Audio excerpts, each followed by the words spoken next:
At 7 months pregnant, I collapsed at a family dinner. My husband, listening to his mother, refused to call an ambulance. "Don't, son. She's faking," my mother-in-law insisted. Hours later, I woke up alone in a hospital bed. But what the doctors revealed to me next left us all absolutely speechless. Even a year later. But I have to tell you, I need to get this off my chest, to finally free myself from the weight I've been carrying. Because what happened to me, it's beyond anything you could imagine. It's a story of betrayal so deep, so monstrous it almost cost me everything. A year and a half ago, my name is Emily and I was happy. Truly happy. I had David, my husband of 5 years, a cozy apartment in Charleston, a great job as an editor. We were planning for a baby, dreaming of it for so long, and then miracle, I was pregnant. We were both waiting for this child, preparing for their arrival. Or so I thought. The only shadow in our perfect picture was David's mother, Linda. From day one, she made it crystal clear I wasn't good enough. Not pretty enough, not successful enough, not from the right family. She constantly interfered, criticizing my cooking, my ironing, my career. Every visit ended with me in tears, and David, bless his heart, always defending her, saying she was just worried. Eventually, I learned to tune her out, to smile and nod and minimize our contact. David, though, he was still her devoted son, visiting weekly, calling daily. It worried me sometimes, that level of attachment, but he was still loving and attentive with me, so I tried not to dwell. Then I got pregnant and Linda changed. Suddenly she was calling, asking how I felt, offering help. David said she was just thrilled to be a grandmother. And I, naive me, actually believed him. I thought maybe we can finally get along. My pregnancy went smoothly at first, just normal morning sickness and mild anemia. I worked until my 6th month, then went on maternity leave. David was mostly there for me, helping around the house, coming to doctor's appointments. Though as the months wore on, he started skipping some, blaming work. Then came my 7th month, and my cousin Sarah's birthday party. I really didn't want to go. I was tired, swollen, just done. But Sarah insisted, and David insisted too.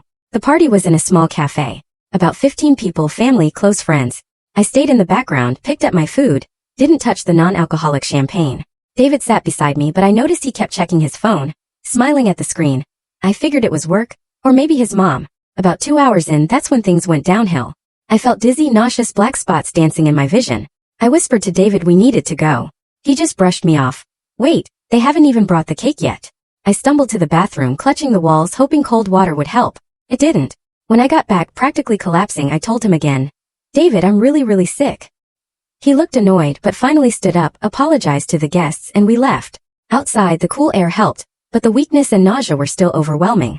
In the taxi, the dizziness returned. I barely remember getting home, just struggling up the 3 flights of stairs because our elevator had been broken for a week. On the 3rd floor, my legs gave out. I grabbed the railing, gasping. "Emily, come on, you're fine," David said. "You're just tired." I looked at him, truly desperate. "David, I am not fine. Please call an ambulance." He rolled his eyes but reached for his phone. Just then the intercom buzzed. It was Linda. "Son, I decided to stop by to see how you're doing." 5 minutes later she walked in. She saw me crumpled on the couch, eyes closed and her lips pursed. "What? Feeling sick again? Oh, Emily, you should stop listening to every little thing your body tells you. Pregnancy isn't an illness." I carried David, worked until the last day, did all the housework. "And you've been on leave for 2 months already, just resting." I had no strength to argue. It was useless anyway. Linda always thought she knew best. David told her I wanted an ambulance. An ambulance? What for? "You just waste the doctor's time. They're saving real patients. It's just normal tiredness, son. Give her some calming drops. Let her rest quietly and she'll be fine." David obediently went to the kitchen. Linda sat beside me, lowering her voice. "Emily, I know what you're doing. You're manipulating my son, using this pregnancy to tie him to you even more. But it won't work. David's a smart boy. He sees through it." I wanted to scream, but a new wave of weakness crashed over me. My arms and legs went numb. I felt myself sinking into darkness. The last thing I heard was Linda's voice, sharp and commanding. "Don't, son. Don't call. She's pretending." I woke up in a hospital bed, staring at a white ceiling with a lightning-shaped crack. The smell of disinfectant, medicine, and something else I couldn't place. My arm had in 4. I turned my head and saw a monitor tracking 2 heartbeats, mine, steady and calm, and a tiny, racing one inside me. Fear, pure and primal, surged through me. I tried to sit up and a kind, tired-faced nurse appeared. Easy. Stay still. How do you feel? Where am I? What happened? Who brought me here?" "You're in the county hospital maternity pathology ward. The ambulance brought you in. Your condition was serious. Preeclampsia, high blood pressure, and risk of placental abruption. You're better now, but you mustn't stress." "And the baby? Is the baby okay?" "Yes, the baby's hanging in there, but you both need rest and treatment." The doctor will be here soon. And my husband, is he here? She hesitated, looking away. No, no one's here right now. But you can call him. She handed me my phone. The screen was cracked like a spiderweb, but it worked. David had several missed calls and a couple of messages. Emily, how are you? Text me when you wake up. Sorry, I can't come right now. Mom said you need rest and that visiting will only make things worse. Call me when you can. I closed my eyes, a wave of hurt and anger washing over me. I was in the hospital, my baby at risk, and my husband wasn't even here. Linda. Always Linda manipulating David and him again listening to her instead of me. An hour later the doctor arrived. A kind, plump woman with attentive eyes. Well, Emily, you gave us quite a scare. Good thing the ambulance got to you in time. Any later, and the consequences could have been irreversible. Thank you. Who called the ambulance? I passed out at home, and my husband didn't want to call. The doctor looked at me surprised. According to our records, it was a neighbor. She said she heard noise from your apartment, then calls for help. When the team arrived, the door was open, and you were lying unconscious on the floor. Alone. Alone. David and his mother had just left me there. Pregnant. In danger. The words hit me like a physical blow. I couldn't wrap my head around it. Now, about your condition, the doctor continued. Preeclampsia. Will keep you under observation. Probably until delivery. If things get worse, we might have to do an emergency C-section. And the baby? I whispered. She hesitated. The baby's holding on, but there are signs of fetal hypoxia. Not enough oxygen. We're doing everything we can, but you need to be ready for a long hospital stay. No stress, no nerves. I nodded, holding back tears. Then, just as she was about to leave, she turned back and sat on the edge of the bed. Emily, I didn't want to tell you right away, but you need to know. When we did the ultrasound, we saw something unusual. You're carrying 2 babies. Twins. I gasped. But how? Why didn't anyone tell me? It's called a hidden twin, she explained. One fetus can be hidden behind the other. But that's not all. One of the babies is smaller, behind in development. There are problems with the heartbeat. There's a risk that this one might not survive. Twins. 2 babies instead of 1. And 1 might die. The news stunned me into silence. She left me alone with my thoughts and my fears. David didn't even know yet. I called him, but it went straight to voicemail. I left a short message. I'm in the hospital. Serious condition. We need to talk. Then I called my mom, 250 miles away. She was shocked, promised to leave immediately. My college friend Jessica was furious at David and Linda. Promised to bring essentials. That night sleep wouldn't come.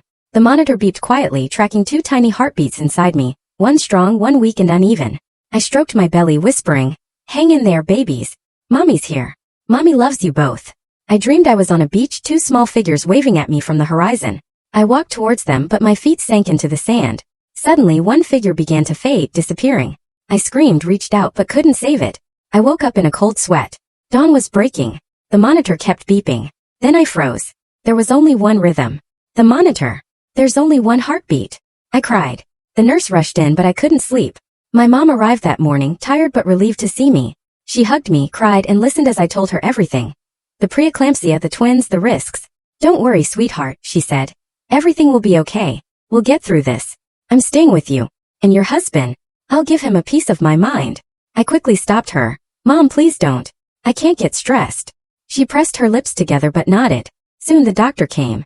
The second baby's heartbeat is weak, but it's there. Let's do an ultrasound now. They wheeled me to the exam room. Cold gel, the probe, the doctor's tense face. They're both alive, she finally said. The first is developing normally. The second is behind with blood flow issues but still fighting.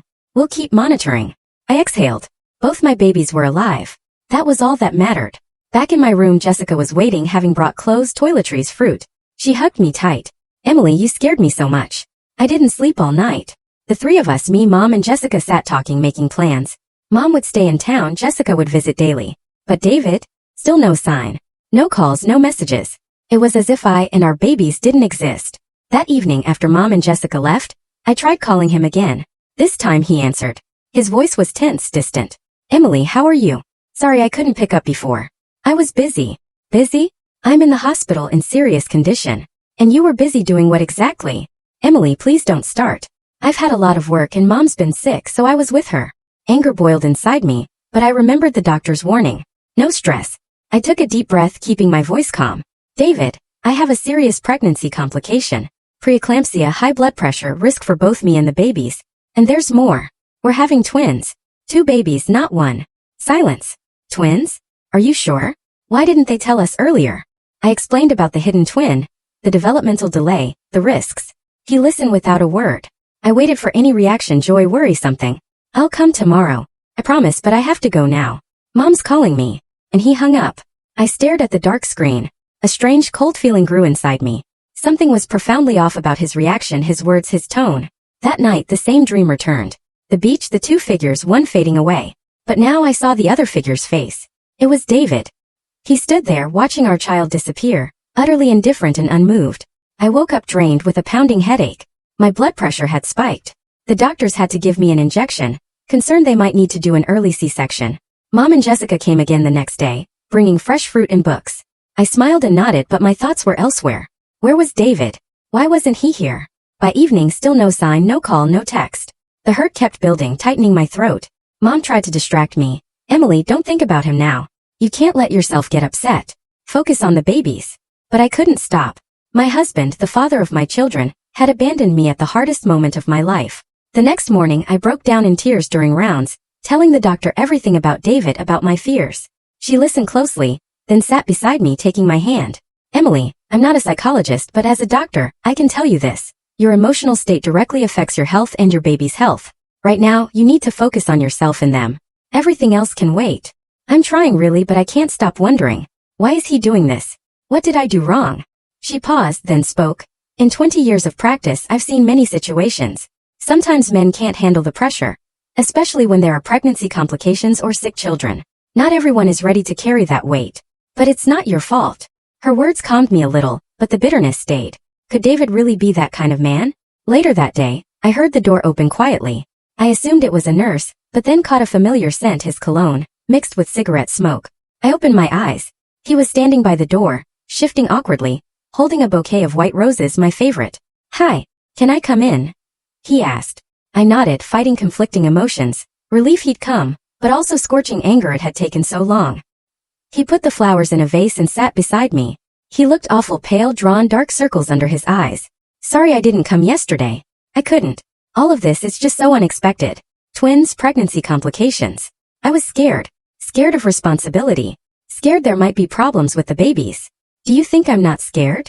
I snapped, my voice rising. It's my body, David. Our children are growing inside me. One of them might not survive. I'm in danger too. But I can't run, hide, pretend nothing's happening. I have to be strong for me, for them, for all of us. He lowered his head. I know. I've been weak and selfish, thinking only about myself and my fears. Your mom said. I began, then cut myself off sharply. What does your mom have to do with this? Was it her idea for you not to come? To leave me unconscious on the floor at home? To ignore my calls? He looked up, confusion, guilt, and fear in his eyes. Emily, don't. Mom has nothing to do with this. She's just worried. Worried about the kids? The ones you abandoned? One of them could die at any moment. The ones you didn't even want to meet, didn't come to the ultrasound to see, didn't hear their heartbeats. I knew I was raising my voice, knew I shouldn't get upset, but I couldn't stop. Too much had built up: hurt, fear, disappointment. Please calm down. I'm here now. Everything will be okay. Okay. You think it's okay that you showed up 2 days after I was hospitalized? That you left me unconscious? That you listened to your mother instead of your wife? He stayed silent. Just then a nurse came in, saw my flushed, angry face, and glanced at the monitor showing my elevated blood pressure. What's going on here? Emily, you can't be getting upset. And you, young man, should probably leave. David stood, gave me a guilty look. I'll come tomorrow. Promise. And I love you. Really? I choked out. He left, and I was left with the sickening feeling that something crucial was unsaid. The nurse gave me a sedative. This isn't good, Emily. You have to take care of yourself for the babies. I nodded. She was right. That evening Mom came. Seeing the flowers, she pressed her lips together. So he finally showed up. And what did he say? Mom, please don't start. I'm having a hard enough time as it is. She softened, hugged me. Sorry, sweetheart. I'm just so angry at him. I know. I'm angry too. But right now, the most important thing is the babies. Their health. Their lives. Mom nodded and changed the subject. That night, the same dream came again. The beach, the two figures, one fading away. But now I could see the second one clearly. It was Linda. She stood watching as my child vanished, a triumphant, cruel smile on her face. I awoke in a cold sweat. The monitor showed 2 heartbeats, one strong, the other weaker but steady. My babies were alive, both of them, and I had to do everything to keep it that way. The next morning the doctor came.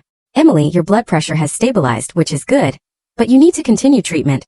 stay on strict bed rest and avoid stress. That's crucial. Doctor, tell me, do they have a chance? Both of them?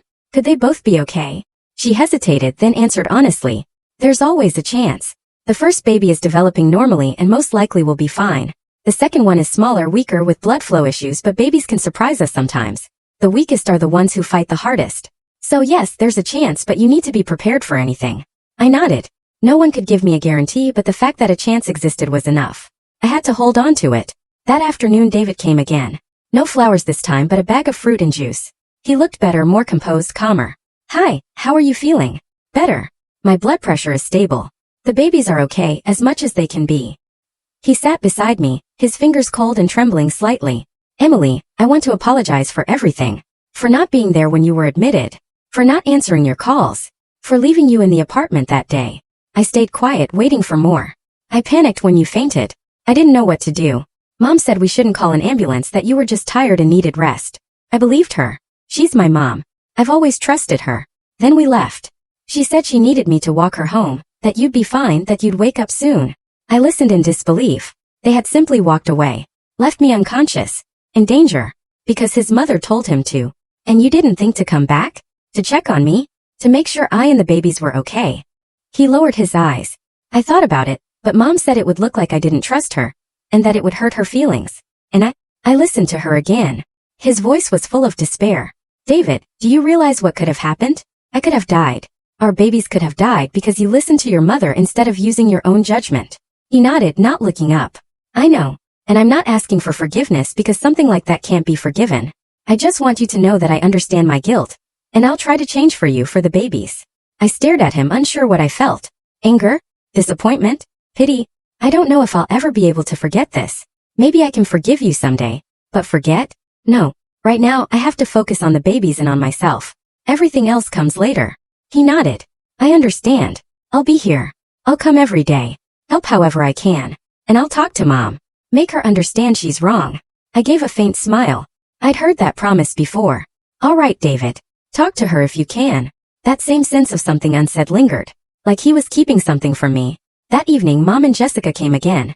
After they left, I picked up my phone and decided to check my email. I hadn't looked in a while. Skimming through, I noticed something odd. In the deleted folder, there was an email from David. But he never emailed me. We always use phone calls or messaging apps. Then I remembered. A few months ago, his laptop broke, and he'd used mine to send some documents. I'd given him my email password. He must have forgotten to log out. He must have sent this email thinking it was his own account. And then, when he realized the mistake, deleted it, but it stayed in the trash. I opened it. And with each line, the ground seemed to fall away beneath me. Dear Anna, I can't get you out of my head after our last meeting. Everything we talked about feels so right, so real. I know I'm being cruel to Emily. I know I should tell her the truth, but now while she's pregnant, I can't. It would destroy her. I spoke to Mom. She thinks I should stay with Emily until the birth. Make sure the baby is fine. And then we can be together, you and me. I love you, Anna, more than life. And soon nothing will stand between us. Kisses, D. I read it over and over, unable to believe it. David was cheating on me with someone named Anna. And his mother knew. More than that, she approved. She was advising him to stay with me only until the babies were born, and then leave me. The email was sent 3 months ago when I was 4 months pregnant, when David and I were picking names, decorating the nursery. All that time he'd been lying to me. I felt sick. My whole body shook with rage and pain. This was betrayal. Cold, calculated, utterly monstrous betrayal. I needed to talk to someone, but not Mom. She wouldn't be able to hold back. Not Jessica. She'd be too emotional. I needed someone calm and wise. I pressed the call button for the nurse. Could I see the doctor if she's still here? A few minutes later, the doctor came in. One look at my face and she was on alert. Emily, what happened? Are you feeling unwell? No, physically I'm fine, but I just learned something, and I don't know how to live with it. I handed her my phone with the open email. She read it, frowned, then looked at me with deep sympathy. Emily, I'm not a psychologist, but as a woman I'll say this. Things like this happen. Men can be weak, selfish, even cruel. And from the looks of it, your husband is exactly that. What am I supposed to do? I'm pregnant, in the hospital with complications, carrying twins, one baby is in danger. And now I find out my husband is cheating and planning to leave me. And his mother knew all along. She sighed, sitting beside me. Right now, you need to think only about yourself and the babies. Everything else comes later. When you've given birth, recovered, and are ready to make decisions. For now, keep going. Don't let him know you found out. Don't start a scene. Protect your nerves and your health. But how? How can I pretend nothing happened? It's hard. Very hard. But you have to. For the babies. They're innocent, and they shouldn't suffer because of who their father is. I knew she was right. Logically I understood, but emotionally I wanted to scream, cry, smash things. I wanted to call David right then and spill everything I thought of him. The doctor, as if reading my mind, shook her head. Emily, don't. Not now. Wait until after you've given birth, until you and the babies are safe. Then you can decide how and with whom you want to live. I nodded, tears streaming down my cheeks. She was right. Right now their lives were what mattered. Everything else could wait. She gave me a sedative and stayed by my side until I began to drift off. The last thing I remembered were her words. You're strong, Emily. You'll get through this. Completely through this. That night I dreamed of the beach again. The two figures on the horizon, but this time they didn't fade or disappear. They stood firm and called out to me. I walked toward them, and the sand no longer pulled at my feet. I walked easily, freely to my children. Only to my children. In the morning I woke with a new sense of clarity. I knew what I had to do. Not now, just as the doctor had said. For now I had to focus only on the babies and their health. But later I would be strong for myself and for them. Without David. Without his mother. Without their lies and manipulation. The nurse came in with my morning medication and breakfast. Everything's good, Emily. Both babies are fine, especially the second one. His numbers have improved a lot overnight. Like he's decided to fight, to live. I smiled. That was the best news I could get. My babies were alive, fighting, refusing to give up. And I wouldn't give up either for them.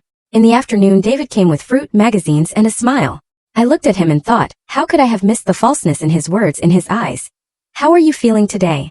How are the babies? Better, much better. They say things are improving. Both babies are doing well. Something flashed in his eyes. Something that looked like dissatisfaction. That's good. Very good. So when will you be discharged? I don't know. The doctors say I'll stay until delivery. The risk of relapse is too high. He nodded, almost like that was exactly what he wanted to hear. He took out the fruit and juice. Here I brought apples, oranges, grapes, and pomegranate juice. It's good for hemoglobin. Thanks, but I can't. The doctors banned everything except hospital food. Strict diet for preeclampsia. The lie came easily. Lies to save my children. But you ate the fruit I brought before. Yes, but yesterday my blood pressure spiked after eating grapes. Now it's only hospital food. He nodded, but I could tell he didn't believe me. Still he took the fruit back home. We chatted about the weather, the news, movies. I kept calm, hiding the fact that I knew about his betrayal, and the attempt on my babies' lives. When he left I exhaled with relief. Pretending was harder than I thought, but I had to for the babies. The days in the hospital passed slowly. My blood pressure normalized, the swelling went down, my tests improved. Most importantly, the babies were doing well too. Especially the second one who had been behind now. His numbers were almost the same as his brothers. The doctor was pleased. If things keep going like this, we can make it to 35 weeks. That's a good term for twins. And if it happens earlier, at the first sign of trouble, emergency C-section. But for now, everything's going well. Especially since you started following our strict diet. Her knowing smile told me she was aware of the test results and supported my little lie. David kept coming every day, but now without fruit or juice. Only magazines, books, flowers. I kept playing my role, pretending to believe every word. One day he didn't come alone. He brought his mother. Linda looked smug in a new suit, perfectly styled hair, and a heavy gold pendant. I tensed when I saw the woman who, along with her son, had planned to kill my children, her own grandchildren. Linda. Emily, you gave us all such a scare. But it's okay. The important thing is you're better now. The doctors say you're recovering and that the baby is fine. I forced myself to smile. The babies, Linda. We're having twins. 2 boys. I caught the same flicker in her eyes I'd seen in David's recently, displeasure, disappointment. She too had been expecting a different outcome. Expecting their plan to work for the babies to die. Yes, of course. Twins. David told me. What joy. What happiness. She said the right words, but there was no sincerity in her voice, only fake sweetness. I looked at her and wondered how I had never noticed the act all these years, how I had believed she'd ever accept me, let alone love me. Linda sat on the edge of the bed and took my hand. I forced myself not to pull away. You know, Emily, I've been thinking about the future, about how we'll live after the babies are born, and I've decided you should move in with me. I have a big apartment, 3 bedrooms. It'll be convenient for you, and I'll help with the babies. Twins are a lot to handle alone. I could hardly believe what I was hearing. After everything she'd done, this offer was absurd. Thanks for the offer, Linda, but David and I have already decided we'll stay in our own apartment. My mom will help me. She came here especially and rented a place nearby. Linda pursed her lips. Well, Emily, think about it. Your mom is not a young woman. It'll be hard for her with 2 newborns. My mom is 53, Linda, the same age as you. And she's full of energy. It was a small but sharp jab. Linda gave a strange smile. Yes, of course. I just wanted to help. But if you've already decided. David, who had been silently standing by the window, suddenly spoke up. Mom, Emily's right. We'll be more comfortable in our own apartment. And Emily's mom really wants to help with the grandkids. We can't say no to her. I looked at him surprised. He was siding with me, not his mother, unlike the old David. Linda looked just as surprised, shooting her son a glare full of outrage, but said aloud, Well, as you wish. I only wanted to help. I nodded, pretending to believe her, though I knew the real reason for her offer. Control. Control over me, the babies, and David. They left half an hour later. Linda irritated, David silent. I was left with the feeling of a small but important victory. That evening Dr. Reyes came, not on rounds, just to talk. I told her about Linda's visit, her offer, and my refusal. She listened closely and said, You did the right thing, Emily. Stay away from those people. They're dangerous. I know, but what do I do next? After the babies are born, you have evidence. The test results and a witness, Anna. That's enough to go to the police. And if they deny it, then the question will be, why would a woman who wanted her baby so badly take a drug to end the pregnancy? It's illogical, but the theory that someone slipped it to you without your knowledge makes perfect sense. I nodded. She was right. But it's your decision, Emily. And remember, whatever you decide, I'm on your side. I gave her a grateful smile. That conversation gave me strength. I knew I wasn't alone. There were still many questions. Should I stay with David and pretend I didn't know? Or should I leave and start a new life? It was terrifying, but not as terrifying as living with a man who had tried to kill my children. That night I dreamed of the ocean again. Two small figures on the horizon grew closer, two boys, identical as two drops of water, smiling and reaching out to me. I walked toward them easily, freely. In my future there was no place for David or his mother. In the morning I woke certain I was making the right choice. I knew I could raise my sons on my own. Love them, protect them, give them everything they needed. Without David. Without his help. Without his love. Weeks passed and I kept getting better. My blood pressure was normal, the swelling gone, my tests perfect. The babies were equal in development. Their heartbeats strong. Dr. Reyes was amazed. In 20 years of practice, I've rarely seen such a fast improvement with preeclampsia. Especially with twins. It's almost a miracle. It's not a miracle, I smiled. It's just that my body and my babies are finally free from poison. By the 35th week, I was ready to give birth. The doctors decided on a planned C-section because of the twins and my history of preeclampsia. I agreed. I wanted my boys to be born healthy and strong. The date was set for the following week. David, when he found out, was oddly calm. Mom and Jessica were excited and happy. I hadn't told them about my decision to leave him. All in good time. And then the day came. The day my boys would be born. I woke early, filled with anticipation. Today I would become the mother of two beautiful, healthy, strong boys. My boys. My future. David arrived early with a huge bouquet of white roses and a nervous smile. I looked at him thinking, this is the last day. The last day I'll pretend I don't know about his betrayal, about his attempt to kill. The last day of our false, hollow marriage. How are you feeling? Nervous? He asked. A little, but mostly excited. Today I finally get to see our sons. Finally hold them. He nodded, put the flowers in a vase, sat beside me and took my hand. His fingers were cold and damp. He was nervous, not from happy excitement, but because his plan had failed. Today the children he had tried to kill would be born healthy, strong, alive. I'll wait in the hallway during the operation, and then I'll be the first to see our boys, he said. I gave a faint smile. No, not the first. I would be the first. I was their mother, the woman who had protected them from their father and grandmother. They wheeled me into the operating room around 10 a.m. White walls, bright lights, the smell of antiseptic. I lay on the table, listening to the doctors' voices, thinking about my boys, what they'd be like. Our life without David and Linda. Without their lies and betrayal. There was no pain, only a strange pressure low in my abdomen. Then came the first cry, loud and indignant. My firstborn. A minute later the second cry, just as strong. The one who had once lagged behind was born as robust as his brother. Dr. Reyes, assisting in the surgery, smiled. Congratulations, Emily. 2 beautiful, healthy boys, 5 APGAR points each. They showed them to me. Identical. Perfect. My sons. My future. I cried from happiness and a love I had never felt before. After the surgery they moved me to my room. David was there, pale, tense, with a forced smile. Linda stood beside him, just as pale. How are you? How are the babies? He asked. We're all fine. The boys are healthy and strong. 5 points each. I caught the flicker of disappointment in their eyes. They had expected a different outcome. That's wonderful, Emily, Linda said. When can we see them? Soon. They're being checked now. Then they'll bring them to me for the first feeding. They nodded, exchanging a glance that made me uneasy, but I was too happy to dwell on it. A nurse came in. Sorry, the patient needs rest. Please come back tomorrow during visiting hours. David started to protest, but Linda stopped him. Of course we understand. Emily needs her rest. They left and I breathed in relief. Finally alone. An hour later they brought the babies. 2 tiny bundles in blue blankets. The nurse helped me sit up and place them in my arms. I couldn't tell them apart yet, but I knew I'd learn. I nursed them first one then the other. It was new but it felt so right. I swore I would always be there for them, protect them from the world, even from their father and grandmother. After feeding, they were taken back to the newborn ward for special care. I lay there smiling. I was a mother, despite everything that had happened. That evening Mom and Jessica arrived, excited and glowing. They were allowed to see my boys through the glass. Emily, they're so beautiful, so perfect. Mom said. 2 little angels, and they look so much like you as a baby. I was glad she saw my reflection in them, not David's. Have you chosen names yet? Jessica asked. I thought for a moment. David and I had discussed options before, but that was before I learned the truth. Now I wanted new names. Names I chose myself. I'm thinking Ethan and Matthew. Ethan means strong.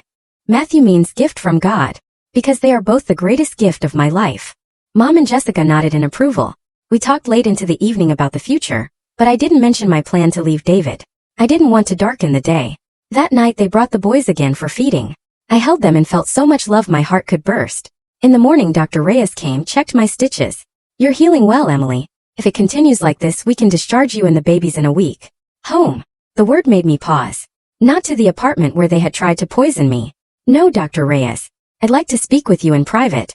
It's important. Of course. I'll stop by after rounds, she said.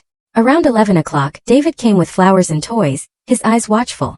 How are you feeling? How are the boys? Good. They're both fine, I replied. He gave me a quick look as if he suspected something. What do you mean despite everything? I took a deep breath. No, not time for confrontation yet. First I had to make sure I had a plan. A plan to live without him, without Linda, without their lies and betrayal. I just mean they were born early. The doctor said there could be problems but there aren't. They're perfectly healthy. He relaxed, nodded or pretended to. I'm glad. Really glad.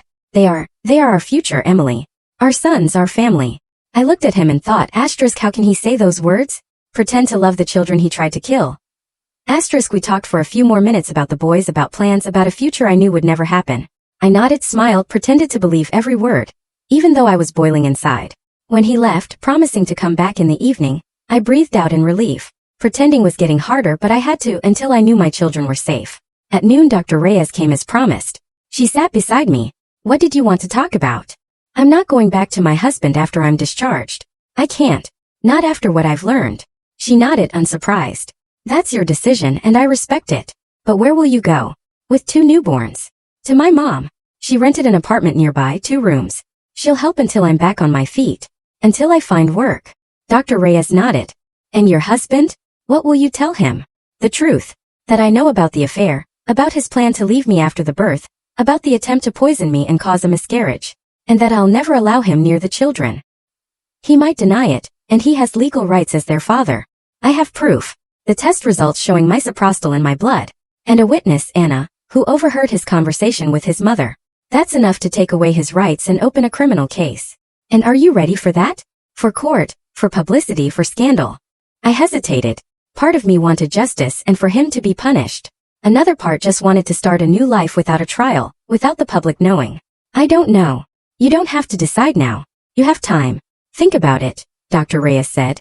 Whatever you decide, I'm on your side. After she left, I stared out the window for a long time. Yes, it would be hard and frightening. But for my boys, I was ready for anything. That evening, Mom and Jessica came with food, news, and warm smiles. I wasn't sure if I should tell them, but looking at their faces, I knew they had to know. Mom, Jess, I need to tell you something. It's hard, but you have to hear it. And I told them everything. About David's affair, his plans, the attempt to poison me, and my decision to leave. They listened silently. Mom's eyes were filled with pain and anger. Jessica's with fury and a need to act. Sweetheart, this is terrible. How could he? Mom said, hugging me. I don't know, Mom, but I'll never let them near my children. Never. He needs to be held accountable, Jessica said. Both of them should answer for trying to kill you and the babies. I'm thinking about it, but I'm not sure I'm ready for court and publicity right now. Don't decide now, Mom said gently. We'll be here for you. We'll help you with everything. Yes, we are. We're with you, Jessica added. And those people will never come near you or the kids again. I smiled through my tears, feeling endless gratitude. We discussed plans. Mom offered her apartment. Jessica offered to help with housing and legal matters. When they left, I felt calmer, more certain in my choice. A path without David. That evening, he came again, alone without his mother. The same fake smile. How are you feeling? How are the boys? We're good. The doctors say if things stay this way, we'll be discharged in a week. He sat next to me and took my hand. I've prepared everything at home. Bought cribs, a twin stroller, toys, clothes, everything you need. I nodded, not telling him I'd never return there. And my mom helped. She's so worried, she wants to be useful. Inside my anger flared, but I stayed calm. I thought maybe we should still move in with my mom. She has a big apartment, 3 rooms. It'll be comfortable and she'll help with the kids. Twins are a lot of work for one person. I stared at him in disbelief. He was still pushing this after everything after I'd already refused. Was it stubbornness, persistence, or part of some new plan I didn't yet know about? No, David, we've already discussed this. We'll stay in our apartment. My mom will help me. She came here for that and rented a place nearby. He frowned, clearly unhappy with my answer. Think about it. My mom has more experience raising children. She raised me alone after my father died. She knows how to take care of kids. And my mom raised me and my brother. She knows how to take care of kids too. And she's free now, not working, and can devote herself completely to her grandkids. David sighed, annoyed by my stubbornness. Fine, have it your way. But if you change your mind, my mom's help is still on the table. I nodded, not saying that I would never change my mind and would never let his mother near my children. He stayed a little longer, talking about work and plans for our future. A future I knew would never exist. I half listened, playing the role of the trusting wife. When he left, I exhaled in relief. One more week. 1 week of pretending, then I'd be free of him, of Linda, of their lies and evil. The days in the hospital dragged. I recovered from the surgery, learned how to care for the babies. The doctors were pleased with our progress. David came every day. Sometimes Linda came with him, wearing the same fake smile. I smiled back, hiding my hatred. Mom and Jessica also came daily, bringing everything I needed. Mom set up the apartment. Jessica handled paperwork and legal matters. And then the day came. The day I would start my new life without David and his mother. Dr. Reyes examined us, signed the papers.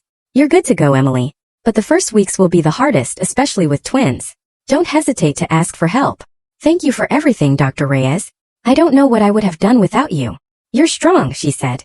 You'll manage. By 10 a.m., Mom and Jessica arrived with clothes, documents, and a new stroller. We dressed the boys in matching blue jumpsuits, bundled them up, and placed them in the stroller. I changed into regular clothes.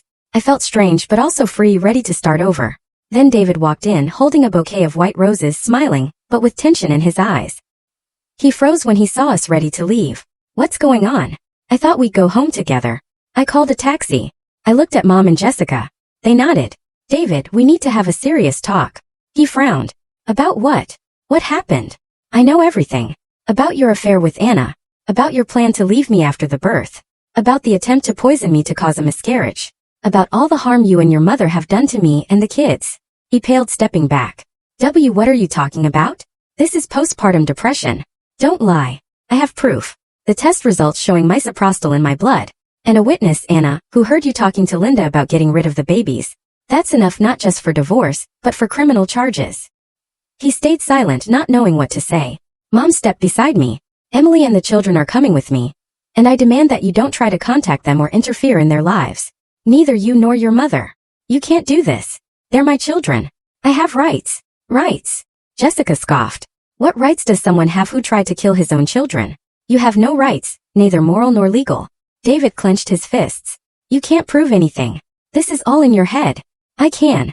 And I will if you don't leave us alone. And then you and your mother will end up in prison for trying to kill me and my children.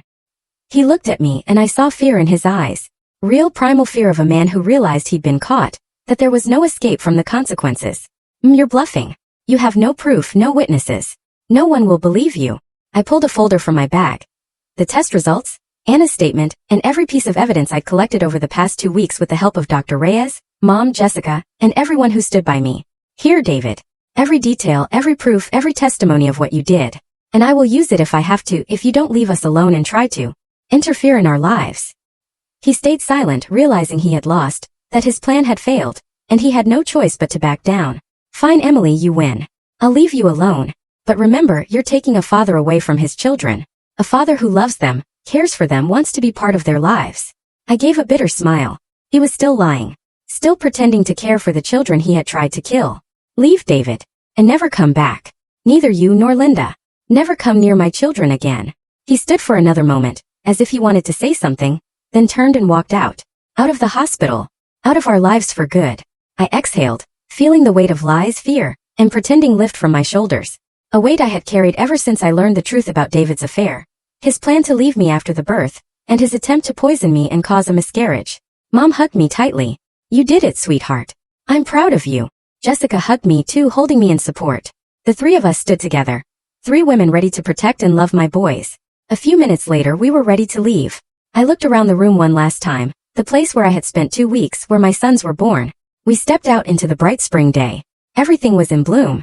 The air filled with the scent of flowers, as if nature itself was welcoming us into a new life. Mom helped settle the babies into the taxi, then sat beside me and took my hand. Home, sweetheart. I nodded, smiling through my tears. Home. To a new life, to new happiness. Without David and his mother. As the taxi pulled away, taking us from the past, I looked at my sleeping sons and promised myself I would always love them, protect them, and do everything for their happiness. A year later, when my boys were already walking and saying their first words, I sat in the kitchen of my mom's apartment, drinking tea and watching her play with her grandsons. She loved them, protected them, and gave them the very best, helping me without hesitation or doubt. I thought about how much I had changed in that year, how much stronger I had become, how I had learned to live without David and his support, starting a new story, mine and my children's. It had been hard, especially those first months with 2 newborns. But I had made it, with the help of Mom, Jessica, and everyone who stood by me. Now I could see with certainty I was happy, with my sons, my mom, my friends, without him, without his mother, without their lies and betrayal. Sometimes in the evenings I thought about David, the man I had loved for 5 years, who had betrayed me in the most monstrous way. I didn't know where he was or how he lived, and I didn't want to know. He was part of the past. I had chosen the right path. Path without him. A path of strength, love, and hope. A path where I was happy with my boys.